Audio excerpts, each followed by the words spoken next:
السلام علیکم ورحمۃ اللہ وبرکاتہ۔ قاری احمد علی مہروی آپ کو اپنے یوٹیوب چینل پر خوش آمدید کہتا ہے۔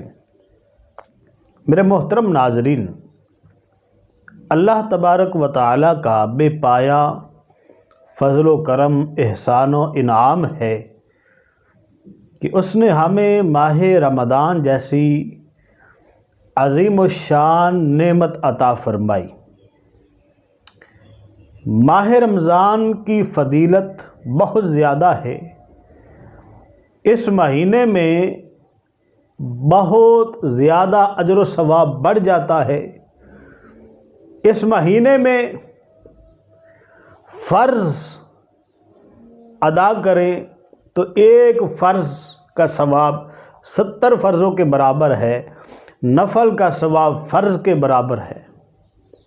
یہ وہ مہینہ ہے جس میں عرش اٹھانے والے فرشتے روزہ دار کی دعا پر آمین کہتے ہیں، اور ایک حدیث پاک میں ہے کہ دریا کی مچھلیاں روزے دار کے لیے دعائے مغفرت کرتی ہیں۔ اس مہینے میں اللہ کریم نے آقا کریم کی امت پر 5 خاص انعام کیے ہیں۔ حضرت جابر بن عبداللہ اس حدیث پاک کے راوی ہیں۔ میرے آقا فرماتے ہیں کہ ماہ رمضان میں اللہ کریم نے میری امت کو 5 چیزیں عطا فرمائی ہیں جو پہلے کسی نبی کو نہیں عطا کی۔ یہ اللہ کریم نے آقا کریم کی امت پر خاص کرم کیا ہے، اور یہ 5 انعام دیے ہیں۔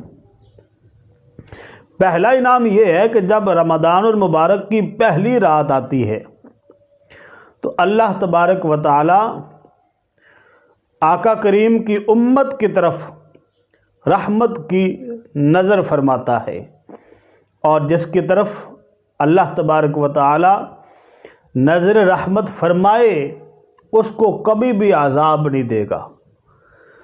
اور دوسرا فرمایا، شام کے وقت روزہ دار کے منہ کی بو جو بھوک کی وجہ سے ہوتی ہے، اللہ تعالیٰ کے نزدیک مشک کی خوشبو سے بہتر ہے۔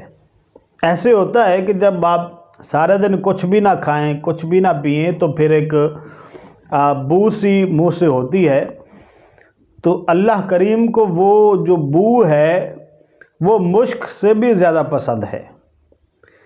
اور فرمایا کہ فرشتے ہر رات اور دن ان کے لیے مغفرت کی دعا کرتے رہتے ہیں۔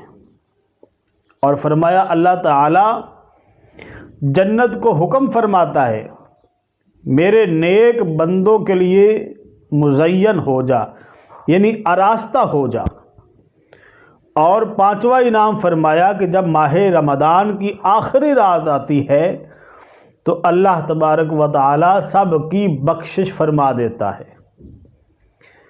قوم میں سے ایک شخص نے کھڑے ہو کر عرض کی، یا رسول اللہ صلی اللہ علیہ وسلم، کیا یہ لیلۃ القدر ہے جس رات سب کی بخشش ہو جاتی ہے؟ تو میرے آقا نے فرمایا، نہیں، کیا تم نہیں دیکھتے کہ مزدور جب اپنے کاموں سے فارغ ہو جاتے ہیں تو انہیں اجرت دی جاتی ہے، انہیں مزدوری دی جاتی ہے؟ تو یہ 5 انعام اللہ کریم نے کسی امت کو عطا نہیں فرمائے سوائے امت محمدیہ کے۔ ہم کتنے خوش نصیب ہیں کہ تھوڑے سے عمل پر کتنا زیادہ اجر و ثواب ملتا ہے۔ یہ نیکیوں کا موسم بہار ہے، تو ہمیں اس سے فائدہ اٹھانا چاہیے۔ اللہ کریم ہمیں عمل کی توفیق عطا فرمائے۔ نئی ویڈیو کے ساتھ پھر حاضر ہوں گے۔ قاری احمد علی مہروی کو اجازت دے۔ السلام علیکم ورحمۃ اللہ وبرکاتہ۔